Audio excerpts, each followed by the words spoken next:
Hello and welcome to Farotech. My name is Chris Carr. I'm the president of Farotech, and I wanted to walk you through our unique process. So we've been working with a large number of clients throughout the United States, particularly in the Philadelphia area. Particular clients that make us famous, I guess you would say, is the work that we've done for Wharton. We've done a lot of web development for Wharton. Our unique process that we've developed for Rothman Orthopedics, and then the work that we've done for Penn Medicine, in particular their dental school.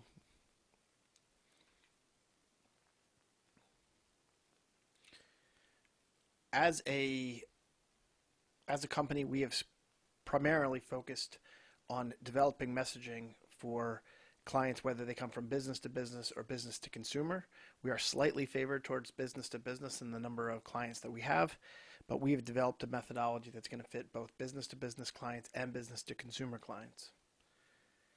In our process, we have a variety of different approaches. One that we develop for our branding strategy, web development strategy, video development, sales cycle optimization, inbound marketing, and outbound marketing. So that is our complete approach. It is kind of a full balance of all of these different elements. Our key differentiator, what we bring to the market, is understanding that the industry has changed and marketing is moving extremely fast. And what happens here is that the expectations from clients have never been higher. They expect you to be on the first page of Google. They expect you to have a decent web presence. They expect you to have a social presence. They expect you to be a thought leader. And the list just keeps going on and on. Now, the challenge that you have here is that the amount of content that's going into the web is basically accumulating at a massive rate. So as of 2020, there are over 2 billion blogs on the internet. That's one blog for every 7 people. And when you compare that with social media content and other content, you're seeing that every 60 seconds, some of the most critical platforms for communicating are doubling or just expanding at this massive, massive rate. So the big question you have is that if you're going to lean on your marketing team, what are they going to do to separate themselves from that noise? So usually what happens here is a company will hire someone to run their marketing. In this particular situation, we call that person Marketing Mary. Marketing Mary makes a pretty decent salary and works really, really hard. But the reality is that all of the things that we mentioned before are basically in the back of her mind because, you know what? To win in this kind of space, she now needs to be a subject matter expert in all of the critical areas of marketing. And that's not exactly possible anymore because each one of these sectors is growing at a rapid pace. So commonly what happens is Marketing Mary is going to need support, and it usually comes in the form of content writing. So what she's going to do is she's going to probably lean on someone who's going to write content, that's going to develop PowerPoints and do a number of different things. So now you've added internal salary by maybe $34,000, maybe $40,000 or something like that. Then you might outsource your social media to a social media company, or you might be handling that internally. So now you're adding more salary. Getting on the first page of Google is a science and it's an art, and so you might outsource that to an SEO company. You're taxing your web guy, and so therefore your web guy is going to be required to take on more and more time for your company. And everything has to fit your brand. So then you might even add a low-level graphic designer as well. And what can happen here is at the end of the day, you have a lot of money going out either internally through salaries or through using multiple vendors. In our approach, we develop what's called a team-based approach. And with the team-based approach, essentially what we're doing is we're using subject matter experts in all of the critical areas of marketing that we mentioned before. But rather than you hiring these individuals internally or using multiple vendors, what we're doing is we're allowing you to have subject matter experts work on your campaign, but only for the hours that you specifically need them. And when you compare our approach versus hiring internally and using multiple vendors, we win every time. Not only in the ability to cut corners and get right to brass tacks and get things done, but also from a financial standpoint, we usually come in at a deep, deep discount. So this is our unique process that we've developed over the last 19 years. Essentially what happens is in the first part of our approach, we look at something called your gap assessment. Next, we look at something called usability conversion analysis, SEO, content strategy, lead nurturing, social media, paid advertising, video development, and analytics and reporting. So as we go up to the gap assessment, essentially what we're looking to do here is we're looking to develop a gap assessment, which essentially is a 3-year roadmap to transform your business. In this process, we're going to be looking at a variety of different things to scale your company by maybe 5x to 10x based upon your goals. And in that process, we're going to identify critical gaps. We're looking at some of the foundational marketing assets you're going to need to scale. We're going to review your competition. And essentially everything goes into a scorecard. And in that scorecard, we're going to be able to tweak the dials of your marketing so that over time, we're able to convert more and more traffic into business. To do that, we have to break it down into a couple different initiatives. The first one I call short-term initiatives, and then the next one I'm going to call long-term initiatives. The long-term initiatives are designed so that we can help you reach that financial goal of maybe 5x to 10x. But the short-term initiatives are the small KPIs that we're doing along the way that build up over time to help you know that you are on target and that you're going to reach your goals effectively. In that process, obviously we're going to look at your brand, but more importantly, we're going to break your brand into who are the individuals or the personas that are looking for your products and services. To tell that story, we use a business-to-consumer example, but we're only describing this example because it's easier to digest a business-to-consumer story than it is to identify, the parts or the elements of our story if it's business-to-business. So I don't want you to think that as I tell this story that this doesn't apply to business, because the approach is very, very similar. So the first approach we're going to look at is something we developed for Rothman Orthopedics. Rothman is currently the 4th largest orthopedics company, I believe, in the United States, and they are an incredible organization. When we developed our marketing approach for Rothman, we did a variety of different things. The first one that we did was we looked at your spine. We looked at a way to make Rothman first, which means that they were able to generate traffic for all of the critical areas of their marketing. So this is a wide net approach. If you have spine pain, you need to go to Rothman. If you have knee pain, if you have hip pain, if you have shoulder pain, etc., etc. Everybody should be going to Rothman first. Now that is a wide approach, and that is based upon getting your general branding in place. But rather than looking for one client at a time, what we did was we also started to develop inbound marketing strategies for communities or niches. So what we were able to do is get Rothman on the first page of Google to communicate to cyclists in Philadelphia. Now we were still going after the wide net approach to get anybody and everybody, but we focused on communities like like the cycling community, because in Philadelphia, it's one of the largest groups in the United States.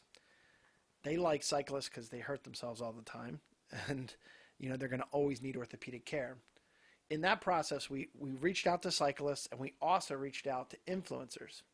This might be a spouse or a loved one, because the joke that they have is that anyone that is a cyclist with a bad back, there's probably a wife out there somewhere who's tired of hearing about it. And so in that process, essentially what we did is we developed marketing materials specifically to cyclists. So we created blogs and ebooks and white papers to download so that these individuals would know more about how Rothman helps cyclists.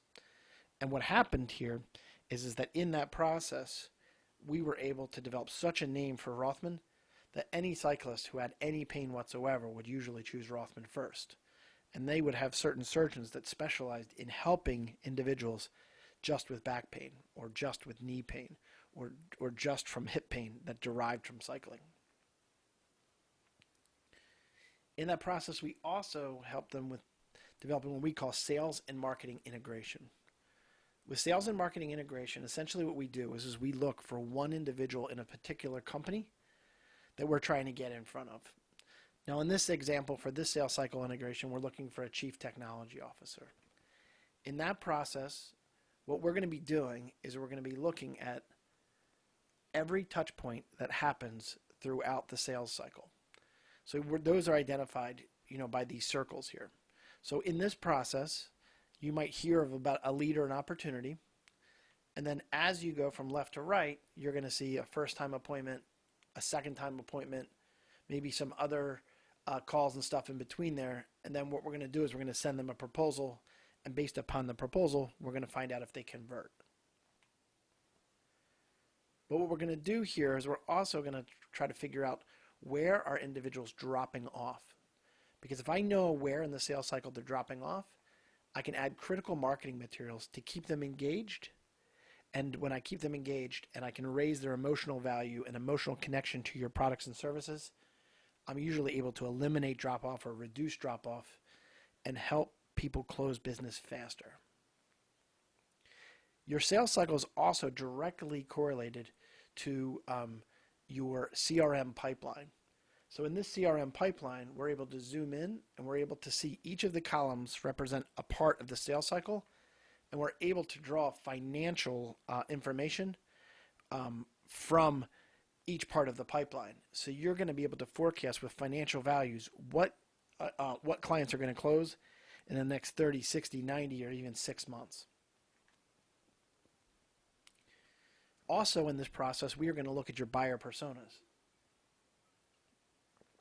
Our goal is to not create messaging for all different people. What we're trying to do is take your message, break it into pieces so that we know exactly what content goes to the right targets. So what we'll do in this process is we'll develop a spreadsheet or a diagram like this, and we're going to try to figure out what are your critical arguments and how does that change from one buyer persona to the next buyer persona and to the next buyer persona. Because what you don't want to do is be the type of company that markets to people with an unsegmented marketing list. When you have an unsegmented marketing list, usually what happens here is you're blasting all the same people with just one message. And your dropout rates, your abandonment rates, your bounce rates, your open rates, all of that will suffer.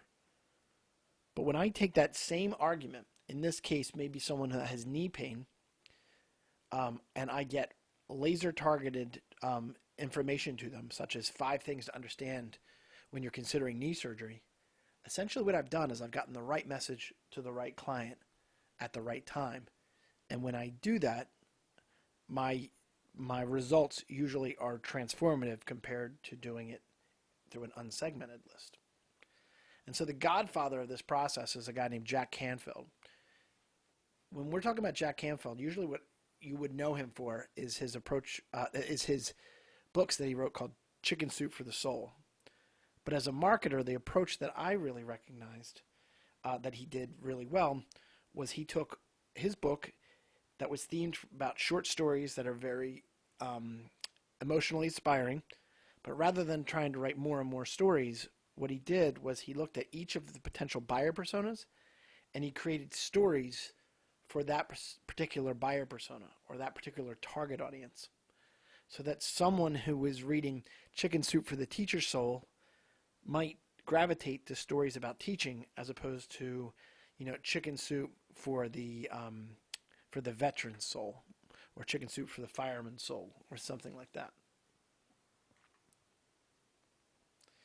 Now, in this process, we are also going to look at things like how are your existing clients embracing your current technology and your current marketing. So in this approach, what we look to do is we looked at something called usability conversion analysis. With usability conversion analysis, we are able to look at our clients' websites, and we're able to see how the users engage with it. And so what we're going to do is we're going to look and say, you know what, on this particular website, I'm going to look for these heat marks. And the heat marks are where people's eye movements and mouse movements are going. Now, our hunch is that they were going to go to the orthopedic specialties button. It was right dead center in the middle of the screen, and we thought for sure everyone would be going there. But the reality is they were going to the services page. And on the services page, it had very limited services, things like auxiliary services such as x-rays and MRIs. but it didn't have critical calls to action on how you could get how you could get orthopedic care. The next thing we looked at is these ambassador videos. These ambassador videos cost about $250,000 for Rothman to develop, but in this current design, nobody was really going to them. So we had to make some critical changes, and we did. I also wanted to know, are people scrolling down the page? So in this scenario, we are graded on one thing and one thing only. How many clients could we get to make appointments with Rothman? And in this scenario, what you're going to notice here is that this make an appointment button is only is yellow, or at least slightly yellow. That means 15% of the audience didn't even scroll down far enough. And this video that's at the bottom of the page, only 45% of their audience even scrolled down far enough to even engage with that. We did the same exact testing in mobile. And then I looked at every single click that could happen over a variety of different filters. Filters such as new and returning visitors, referrers, search terms, search engine, what part of the country are you from, how long did it take you to click, etc., etc. Because what I wanted to know is, would it be better to send an email to a certain target persona at 6 o'clock on a Sunday night versus 10 a.m. on a Tuesday? I'm also going to look at every single point of engagement. These are what I call KPIs. And with KPIs, what I'm able to do is find out, we know that the contact us button works, but what are the other pages and the other ingredients in the cake that are going to be required to basically get the outcome or the result that we want? Because when we measure these things, we're going to be able to improve them. This technology also allows us to see mouse movements in real time, so I can find out what part of your website is confusing and which parts aren't. I can look at your conversion funnels to find out which pages are converting and which ones aren't. I can also figure out what attribution pages need to be added to your marketing to convert as much as possible. I can look at your form analytics, and with form analytics, I can find out, did someone come to your website and they're just about to convert, and then they got to a certain part of your forms and they got spooked, and so they left early. This technology allows us to look at something called video analytics. And with video analytics, the first thing I'm able to do is I'm going to allow them to opt in. And when I allow them to opt in, this will allow any user who watches your videos, I'm going to be able to find out by name who's watching these videos.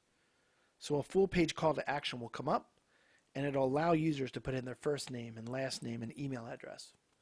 This can happen either right in the beginning, at the 15-second mark, or at the end of the video. In that process, I'm also able to find out, are my videos too long?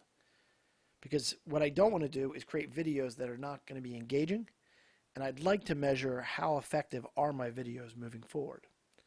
So what happens here is that once I figure out the sweet spot of how users engage in my videos and I know their names, I can literally look to see how are they performing in the long run.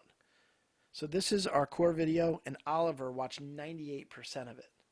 And so what we're going to do is we're going to encourage Oliver to join us for a live webinar, and that might have happened at the end of our video. But someone like Tim Bailey, Tim only watched 59% of the video, and with Tim, we're going to start to drip market to Tim about the parts of the video that he missed, and in that process, we might send him a pre-recorded version of the webinar that he can watch in his own time.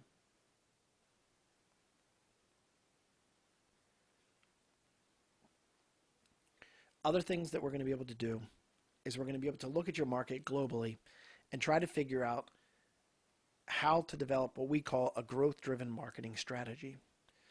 Now, with a growth-driven marketing strategy, what we're going to try to do is avoid the standard forms of marketing that you're seeing right now. On a standard case, usually what happens is the companies develop a new website or a new approach every 2 to 5 years. And what happens here is that as you make wholesale changes to your marketing, you might have some improvement. But then you'll wait 2 to 5 years again, and you'll basically develop another website and another marketing approach. Now, the reason why I say that's a bad idea, even though it looks like it's improving, is that when you make wholesale changes, essentially what we call that is reinventing the wheel. What I'd rather you do is to be more like the Apollo astronauts in the early NASA flights. In the early NASA flights, what happened here that's more probably myth and legend than reality is that they shot the rocket up into space trying to aim for the moon, but they were off course almost 97% of the time. But with science and with the technology that they had, they would adjust the dials and move left and right and left and right. And usually what happened here is that after a series of corrections, they were safely able to land on the moon and return safely to Earth. That process is exactly like our marketing. So what happens here is rather than going from the traditional approach, we are going to go to an approach like this. And in this approach, we are making slight adjustments to your marketing. These are tweaks that we go left and right and back and forth through A/B testing and multivariate testing and heat mapping studies to essentially sharpen the spear over and over again to get the right messaging to the right people at the right time. Now, getting on the first page of Google, Yahoo, and Bing is the next part of our unique process. With that process, what we're going to be doing is we're going to be looking at SEO in a variety of different factors. The first one will be traditional SEO, the next one will be local SEO, and the last one will be content-based SEO. Now, traditional SEO is also called organic SEO, so if I use that word interchangeably, don't be surprised. When you look at search engine results, they're usually in a variety of different formats. Commonly, you would have ads at the top. If you're typing in local keywords such as plumber in Detroit, Michigan, you're going to have these pin packs that outline vendors in that particular locale. You would also, in this case, we were looking for orthopedic surgeons. You're also going to have traditional SEO results or organic SEO results. In our approach, there's a very different science for local SEO versus organic SEO. And this approach is something that we call VOD. With VOD, essentially what we're looking to do is be different from most of the SEO providers that are out there. With SEO, usually what happens is that clients look for the biggest possible keywords to drive as much traffic to their website. And that's not a bad idea, but the problem is it's extremely difficult to do so. So what happens here is we have to develop what we call a VOD strategy. A VOD strategy essentially allows us to figure out what are the critical keywords that you need to be able to rank for to get on the first page of Google, but in particular, what are the keywords that have the highest visibility or the most searches per month with the least amount of competition. Because if I can get you on the first page of Google for hundreds or even thousands of words, essentially what I'm going to do is I'm going to find this special subset of keywords that we call kind of misfit toys. It's also called long tail keywords. Because the reality is that what most people don't know is that the large majority of companies look for the top 10,000 keywords. And the top 10,000 keywords only make up less than 20% of the overall search traffic. 70% comes from long tail keywords, highly specific 4 to 6 word phrases. So what we want to be able to do is we do want to try to rank for some of those really big keywords, but we're going to spend in the beginning part of the process a long time trying to get on the first page of Google for that 70 to 80% of keywords that have very low competition. Because what we're able to do is we're able to rank for those keywords bigger, stronger, and faster than our competition.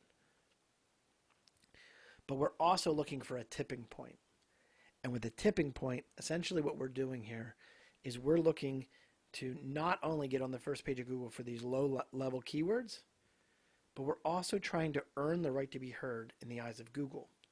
Because when I've earned the right to be heard in the eyes of Google, essentially what I've done is I've increased something called domain authority. And when I increase domain authority, I'm improving trust rank. And trust rank essentially means how much does Google trust us? Because when they trust us, they're going to allow us, when we want to go after bigger keywords, we are able to outperform our competition to get those because we've developed enough authority in the eyes of Google.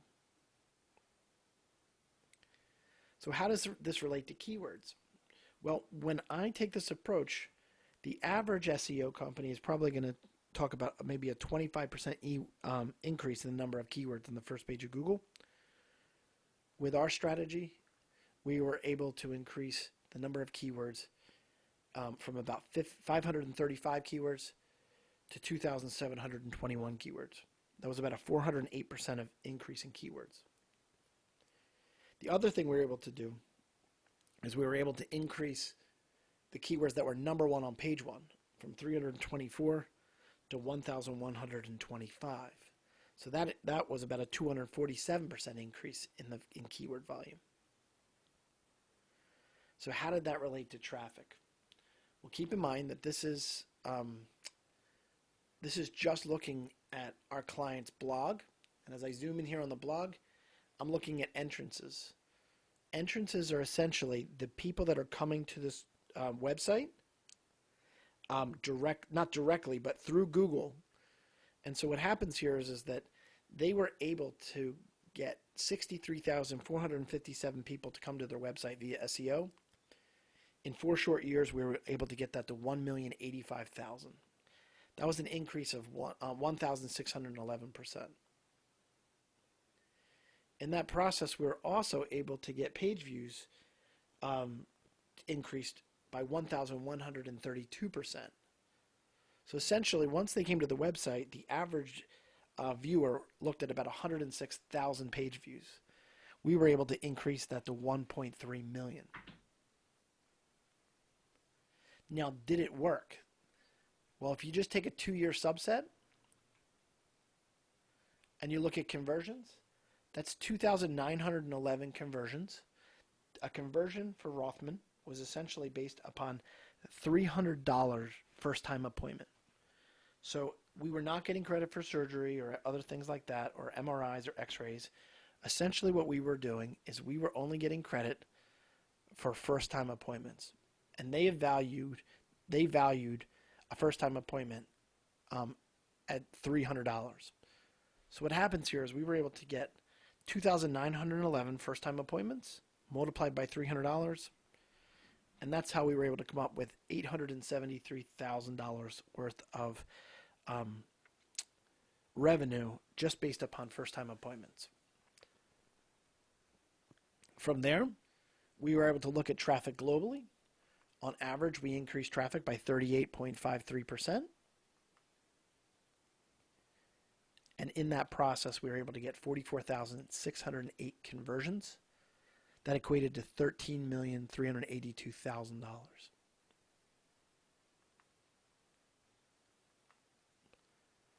And that is not only an approach that works for the big guys, but this is also a smaller company that we worked with. As you can see here, the traffic was much smaller before we started working with them on the left, and the traffic increased dramatically. So how did we do it? Well, our SEO approach is closely integrated with our content strategy. And with our content strategy, what we're able to do is we're able to write blogs specifically organized for certain keywords. And when we outline this approach for certain keywords, what we're able to do is create content that pushed our users down a funnel. Once they went down that funnel, they went to pages like this. This is called a landing page. Some people call it a squeeze page. Essentially, in this process, users were able to trade their name and email address for what we call a content upgrade or an offer. In that process, they also got a cookie on their computer. And when they got a cookie on their computer, I was able to view and track them wherever they went. So this gentleman, his name's Timothy Sayre, was a name I just made up. And what happens here is that when he engaged with that ebook, we were able to collect as much information as possible. And in that process, we were able to find out that he came to Rothman through the keyword spine specialist in Philadelphia. He developed an ebook or a landing page. He went and downloaded an ebook on their landing page. At this point, our system started to drip market to them, about 5 stretches that relieve back pain, which was opened. The next email that went out to them was about non-surgical options for chronic back pain, which is delivered and not opened. The third email was called Understanding a Spinal Assessment, which was opened. And then he got onto our newsletter. And that is how he went from a lead score from a 0 to an 80. So what I'd like to do is back up right now and talk to you about what we've accomplished here. Essentially what our system does is it generates traffic and generates leads through a variety of different factors, but namely through SEO, social media, and paid advertising. Then in the nurturing process, what we're going to do is we're going to be able to track each potential user based upon their engagement and score them based upon that engagement. Then what our system will do is be able to nurture them down the funnel to a conversion and possibly even a brand ambassador process. So let's continue. In this process, what we're going to look to do is to look at developing content from a buyer's journey perspective. And in that process, what we're going to look to do is to develop awareness content, consideration content, and decision level content.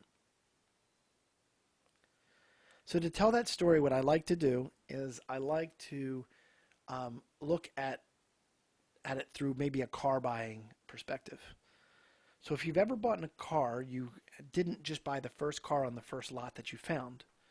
Usually what happened in the beginning of the journey is that you either came to this process because either your car broke down or you wanted something new. And in that process, you might try to figure out in the consideration level, you might say, hey, you know what, if I'm going to get a new car, what kind of car do I want? Do I want a sedan, an SUV, or a sports car? And then after that, what I'm going to do is I'm going to say, hey, you know what, if I'm going to get one of those and I'm in the decision level process, what I want to be able to do is say, hey, you know what, if I'm going to get an SUV, I'm going to figure out what make, model, color, et cetera, that I want. And all of that happens in my subliminal, and that is how I basically hone in on getting a Lexus. It's a pretty nice taste.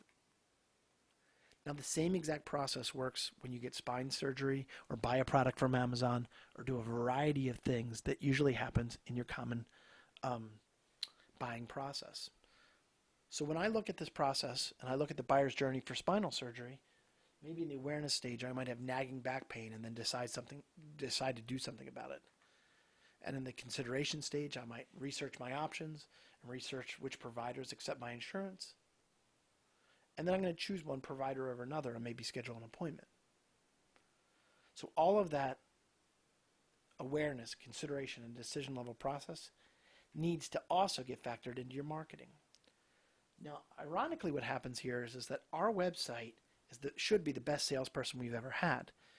It should be up to date. It should be able to tell our story and our message very effectively. But when we develop our website, very few of the clients that we work with, when we first started working with them, have awareness, consideration, and decision level content.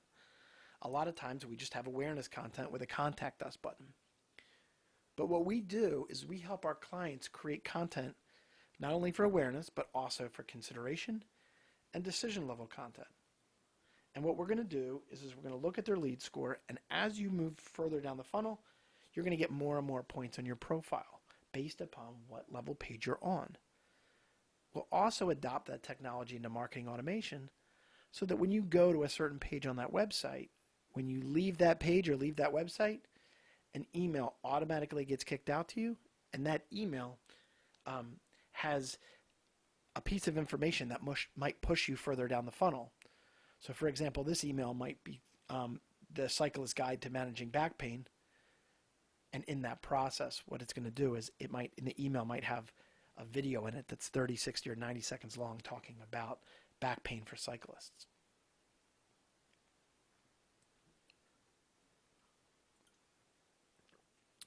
Now, we talk about a lot of very scientific things throughout the process of developing marketing.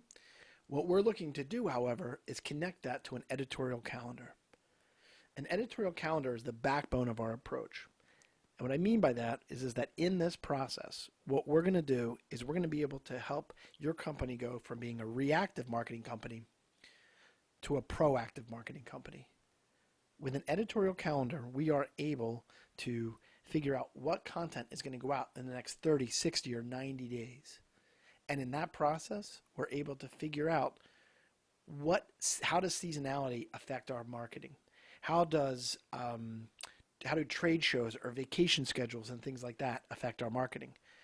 Because when we're able to scale for an entire year and understand all the critical factors that are going to go into our content creation, we're able to plan ahead and we're able to execute better. Now, this is not a process that is entirely forced. What I mean by that is that it's designed to also be nimble, because we know that we don't know what we don't know. So as the industry changes, as time moves on, we're able to make small adjustments to the editorial calendar, and we're able to leave room in your contract to be able to adjust and adapt to new things as they arrive. Now, the editorial calendar also links to these collaborative documents. The collaborative documents, as you see here, is content that our writers write or that your writing team writes. But what we're going to do is we're going to focus in on certain keywords. And when we focus in on those keywords before it's ever published, my SEO team is going to look at that content and it's going to use tools that are going to compare it to all the other competition who's on the first page of Google, Yahoo, and Bing. And so what it's going to do is it's going to make an assessment and says, hey, you know what? If you publish this piece of content, you have a very poor chance of, beating that content. And then what's also going to say here is that your readability is not nearly as good as your competition. And the words on the page of the number of words on the page should be a target of 840 words. You have 698, and you're also missing some critical keywords in this process that are going to help you get on the first page of Google, bigger, stronger, and faster.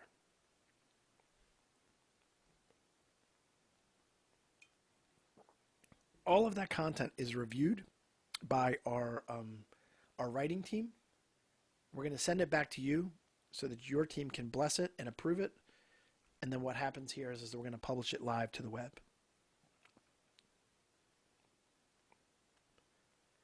The next thing we're also going to do is we're going to connect you to our subject matter experts or your writers. And the writers are going to try to do everything they can to understand the critical language or the critical aspects of how you communicate, what your message is and what your story is like.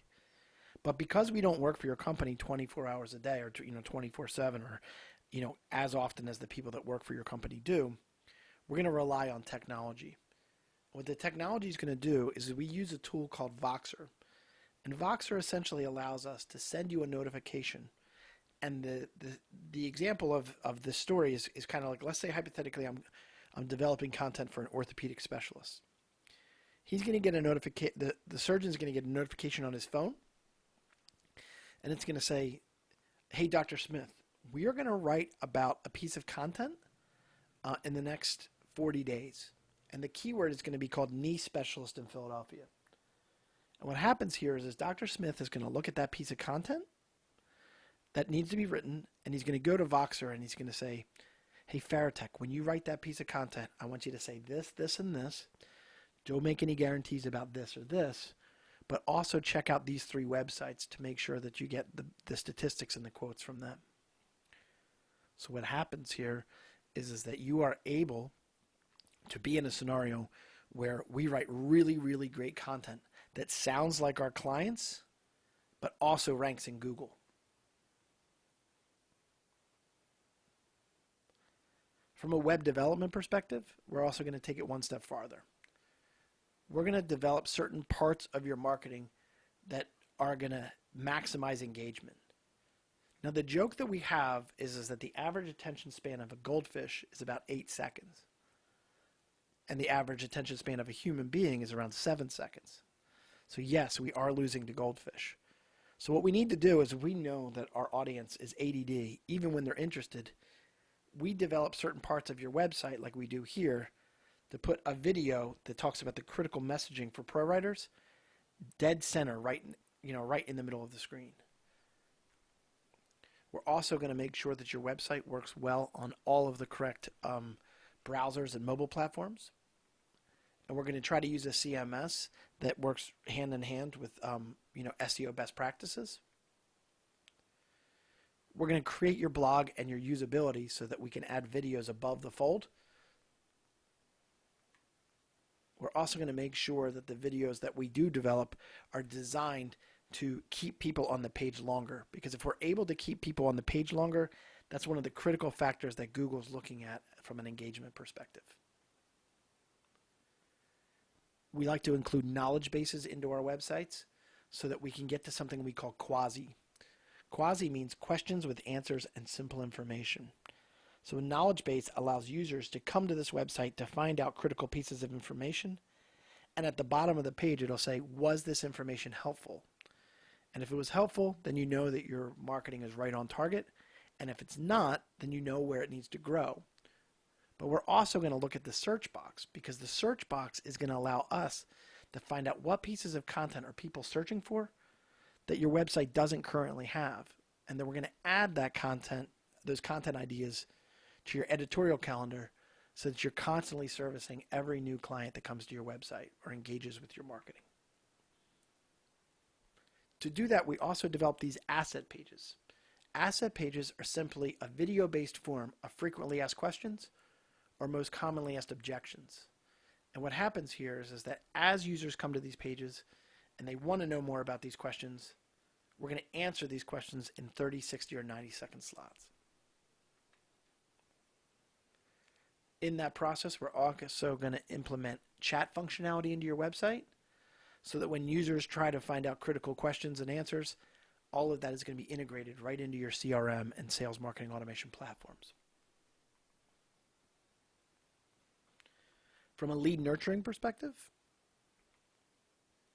anybody who comes to your marketing is going to get a variety of different drip marketing emails over a certain amount of time.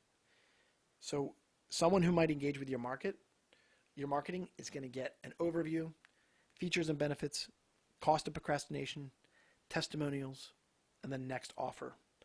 And if they graduate all that, they're going to get onto your newsletter list that might come out every 30, 60, or 90 days. We'll also connect your approach to what's called a slippage campaign. A slippage campaign is essentially devised to reach the individuals who were really hot to trot for your products and services, but for some reason they just turned into a ghost and they fell, off of your sales hot list. And so what we're able to do is we're going to find out what part of your sales process would say, hey, you know what, this lead is now cold. And what we're going to do is we're going to drip market to them based upon the objections that they might have had in the sales process. So for example, if someone says, hey, you know what, I liked your products and services, but now's not the right time. What we're going to do is we're going to drip market to them about the cost of procrastination. Or they might say, hey, you know what, I really liked your products and services, but you know what, it's too expensive. So what we're going to do is we're going to drip market to them based upon value versus prices.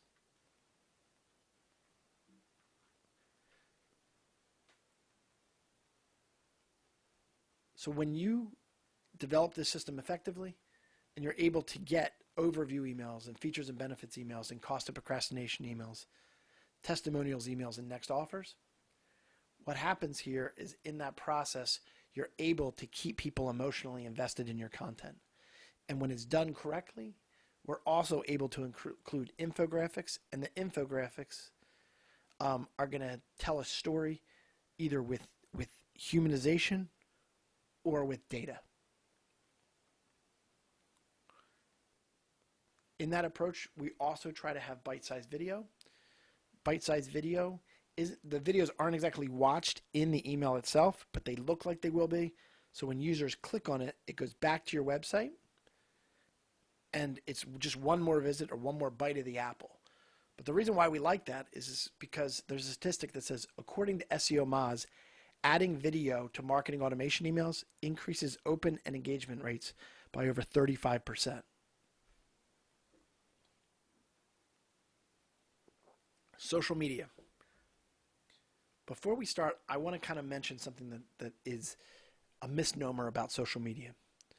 I'm not saying that social media is not effective. I am saying that organic social media is commonly ineffective. And the reason why comes down to a story about how social media was actually developed, or how it was derived to monetize. So what happens here is let's look at Facebook. When we look at Facebook, even the inventors themselves were trying to struggle, how do we make money off of Facebook?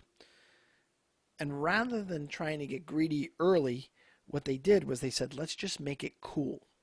And then when they made it cool and we got it in front of certain people, what happened here is that these influential people told others, and those people all helped everyone create profiles on the web. What I mean by that is, let's say hypothetically it's a Facebook page. So gobs and gobs and gobs of people, gravitated to Facebook, and we all put our profiles and put all of our content there. And that's really, really great. But what happens when you have a pool of people that all put all of their information all in one spot? Well, marketers. Marketers tend to ruin everything, as Gary Vee would say. So what happens here is that marketing companies came, they were able to create business pages, and for once they were able to pay gobs of money, or basically put gobs of time, to gravitate and get those users to come to their Facebook pages. And during the gold rush, you would say, well, you know what, that was really, really great. You could have a company like Starbucks that has millions and millions of people that like their brand. But what happened is that Facebook became a public company. And when they became a public company, we have what's called the reach apocalypse. So all in just one or two algorithm changes or turns of the dial, Facebook made it so they made more money from not showing your content. Yeah, you heard that correctly. Your organic reach are the people that like your pages, can only really find your content if they're going to be found through paid social. So let me explain what I mean by that. Is that, as you can see here, organic visibility went down from, maybe anywhere between 15 to 20% of your audience seeing your content down to a measly 1%. And in that process, Facebook stock price moved from nearly $50 to $70, adding billions of dollars in valuation. So what does that mean? Well, it means that you can have tons and tons of people that like your brand, but when you go and you publish on social media, they're not going to see that content. In fact, we tell a story here is that we worked with a client in North Carolina, and they're right here in the middle, and they said, you know what, 3,600 people like our Facebook page, and we're getting killed by just one of our smaller divisions that is 6,100 people that have liked their page. They're killing us. And then I said to them, I said, hey, you know what? There's only a 2% visibility rate, or basically organic visibility rate. So the 3,600 people that like your brand, when you push your messages to them at a 2% organic visibility rate, only 72 people actually see that content. Now they have 6,100 people that like them. So when they publish content to their audience, only 122 people see that. So what does that mean? That means that you can go and spend a lot of time, energy, and money trying to get people to like your brand. But if you're trying to use that as a platform to get your message in front of people, very few people will see it. Now, does that mean that you should stop doing social media? No, not by any means. The things that I would recommend that you do is that we segment your audience. Then what we do is that we take your content through your blogs and other things, and we syndicate your content to all the critical social media platforms. In that process, we're going to also try to get more fans, followers, likes, and connections, not because it's going to help you reach more people, because it's kind of more of a validation number. And in that process, we're also going to develop social listening tools. And social listening tools allow us to put certain keywords into our software program. And when users on your website or in your social sphere say, hey, I'm looking for, an orthopedic surgeon to help me with my knee, you're going to get notified that someone in your sphere is looking for orthopedic care. And when you're notified, you can reach out to them directly. In that process, we're also going to look at your social media calendar so that we're communicating not only effectively but also consistently. And then we're going to look at analytics to find out what's working and what's not working. So it only really works if you go and you tie your social media with a paid advertising program. With a paid advertising program, things can seem very, very complex. And so what I don't want to do is have you look at 1,000 different numbers to find out what's working and what's not. So this graphic here looks like gobbledygook, which means that you really can't tell what's going on here. So we have developed a system that breaks things down into very small bite-sized portions. So what we're looking to do in this process is lower your cost per click, or lower the amount of just basically lower the cost of your advertising. So if I have $10,000 a month and my ads all cost $3 a click, we're going to do a number of different things to drive that advertising cost lower so that you get more clicks for your budget. At the same time, we're also trying to include or improve things such as impressions and conversions and clicks and click-through rate. So a successful advertising campaign is going to look more like this. It's an inverted process. Cost per click goes down, impressions, conversions, clicks, and click-through rate goes up. So what do we do? How do you do that? Well, the first thing we have to do is we have to develop something called targeting. And targeting is developed so that we know exactly who are these people, or who are the site visitors that are coming to your website. And when I know who's coming to your website, we use a technology for Facebook and for other social media platforms called a pixel. The pixel allows us to put a cookie on the computer or the phone of the people that are viewing your website. And in that process, I'm able to collect all of their demographics information and as much information of them as possible. And I'm able to market directly to those people again and again. But what social media platforms also allow us to do is they allow us to develop lookalike audiences. And what a lookalike audience says is say, hey, you know what? Maybe I'm looking for an audience of someone that is like a middle-aged woman who I don't know, who's very interested in dogs. And we're going to call that person, I don't even know, Marsha the dog lover. What happens here is that Facebook is going to say, hey, we know you're trying to advertise or get in front of Marsha. We're able to do that, but we're also able to take Marsha's demographics and develop a lookalike audience. And that lookalike audience is able to get your marketing to people just like Marsha that don't even know your brand exists. We're also able to develop something called retargeting.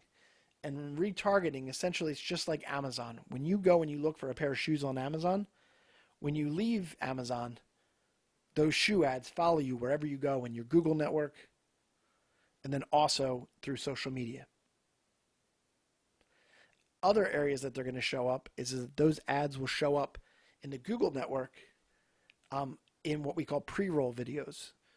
Have you ever gone to a YouTube video and you type in a video that you might want to see, but they make you watch an ad first? Well, your ad can be that ad that's played first. Now that's going to work in YouTube, and it even works with their new Facebook Watch program, which is Facebook's version of YouTube. Analytics. With analytics, essentially what we're going to do is we're going to try to be in a scenario here where you no longer have to guess about your marketing. When marketing is done right, it's not based upon hunches. It's our goal to help you make data-driven decisions about your marketing. With data-driven decisions about your marketing, we want to eliminate all of the useless data. So we use a technology called HubSpot, and HubSpot essentially makes it so that you don't have death by data. So you're going to get a monthly report that's going to have all the critical numbers that are going to affect how you move left and right, and it's going to affect how we make choices. But in this process, we're also going to look at the critical things, such as how many visitors came to our website and how did it compare to our goals? How many contacts did we have and how did it compare to our goals? How many clients did we close and how did it compare to our goals? And in that process, we're also going to look at certain things like Where did those visitors come from? Did they come from organic search or referrals or social media, email traffic, or direct traffic? From a project management standpoint, it is our goal or our mission to be in a scenario where we put a project manager assigned specifically to you and your company. You're still going to get that team-based approach of all the subject matter experts, but you're going to be assigned an account manager, and that account manager is going to have a weekly touch base with you, a monthly video call with you. We're going to have quarterly deep dives and quarterly SEO ranking reports, and we're going to have these biannual meetings that are done in our office or at your office. And then you're also going to have real-time access to your HubSpot information. But the number one question that we get is, wow, this seems very involved. How much of my own team's time are you going to have to take? Well, when marketing is done right, when we're moving and shaking, essentially what we're hoping to do is spend about 1.5 hours a week on the phone with your team to look at the critical factors of marketing that we're trying to adjust and switch around. Our job is to have our team be the time that you don't have to succeed on the things you don't have time for. Our goal is not to monopolize more of your time, because if that was the case, then you could just do all this stuff yourself. Part of this process is having you out to our office to get as much face time as possible so that we can use collaborative programs that we have, such as, we have those kind of really creative walls where you can write on the walls and outline your entire strategy. We're also going to connect our strategy with video. And with video, we're going to go back to those asset pages that we looked at before. We can brand them specifically for your company, and we can answer those frequently asked questions in 30 to 60 to 90 second slots. We can develop traditional videos and explainer videos and vector-based explainer videos. We can also connect it to infographics that tell stories, that connect data and stories all together to not only humanize, but to tell how you're going to transform people's lives through your products and services. Now, this is one of our favorite slides when I look at the overall approach. So if you had 10,000 visitors coming to your website at a 2% conversion rate, that's about 200 leads. If the boss comes and says, hey, you know what, we need 300 leads, the first thing you need to do is you're going to come to Farotech and say, hey, you know what, we're going to need more visitors. We're going to need at least 15,000 people to get that 300 leads. Now that is a costly approach, and it's also one that you just can't guarantee. But if you still need that 300 leads, what I'd rather do is focus more on your conversion rates. Because if I can get a 1% uptick in your conversion, I'm going to get to that same 300 leads. And when marketing is done right, customers are already 57% through the purchase process before they even approach a supplier, which means we're going to try to reduce your sales cycle. All right? Now that's a lot of information. I understand that it's going to be quite complex to know all the inner workings of the things that we talked about. So our first step is to develop a gap assessment. And the gap assessment allows us to find out all of the critical information that we need to understand how to develop a 3 to 5 year roadmap to scale your business. Now this is not a small report. I mean, this is an example of one of the reports here. And as you can see, it's really quite thick. It's got tabs. It's just a lot of information. But in that process, we're also going to develop a scorecard. And the scorecard is going to allow us to rate your marketing on the factors of poor, whether it's high priority and it should be changed in the first 90 days, fair, which is what we call medium priority, which should be changed in the first 6 months, or whether it's good, which basically means it's low priority and should be analyzed again for significant changes quarterly.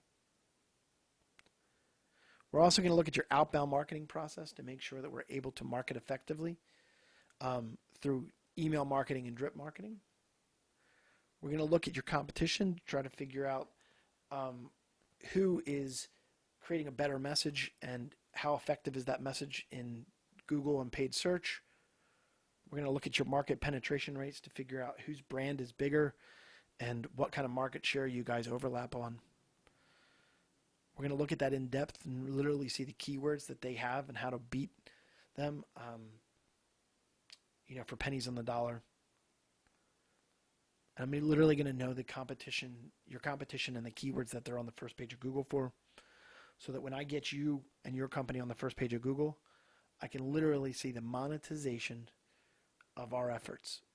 So when you say, hey, I want to work with a marketing company and know ROI, every single month you're going to get an SEO report. I'm sorry, you're going to get a marketing report, and it's going to tell you your ROI of our relationship. And then finally, we're going to break everything down into priorities. So you know what KPIs or goals or deliverables have to go out in the next, each quarter for the next 3 years, so that we reach our goals and reach our KPI goals. Okay? So how fast does something like this work? Well, this is a graphic that basically says, you know what? After you've been onboarded, it takes about 6 months to really gain the traction we're looking to get what we call a hockey stick shaped curve. Now that process can go faster if you're willing to do paid advertising and email blasts. But commonly what happens here, as I look at your financial projection of what you're going to be paying with Farotech, in the beginning stage we have the investment stage. It's going to be a little bit higher because we're developing critical assets. We're understanding who your company is and how to write for you. We might develop some videos, and we might adjust your website a little bit. Then we're going to get to the active management stage. In the active management stage, we're going to do all the things that we mentioned for the last 30 minutes. And then after the active management stage, we're going to look at what we call the ROI increase stage.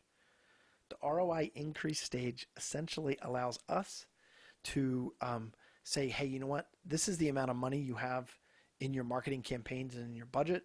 This is the ROI that we've achieved from your investment. And what we'd like to do is scale your marketing dollars to go even farther, so that the more money you put in, the more money you get out. Okay? So that is how our process works. But it all starts with a gap assessment to understand who you are as a client, what that 3 to 5 year roadmap looks like, and how to build this campaign so that you reach your goals, your financial goals, your revenue goals, and just, your global goals as well. So I hope that you enjoyed this. If you have any questions or concerns, you can always reach out to us at info@farotech.com.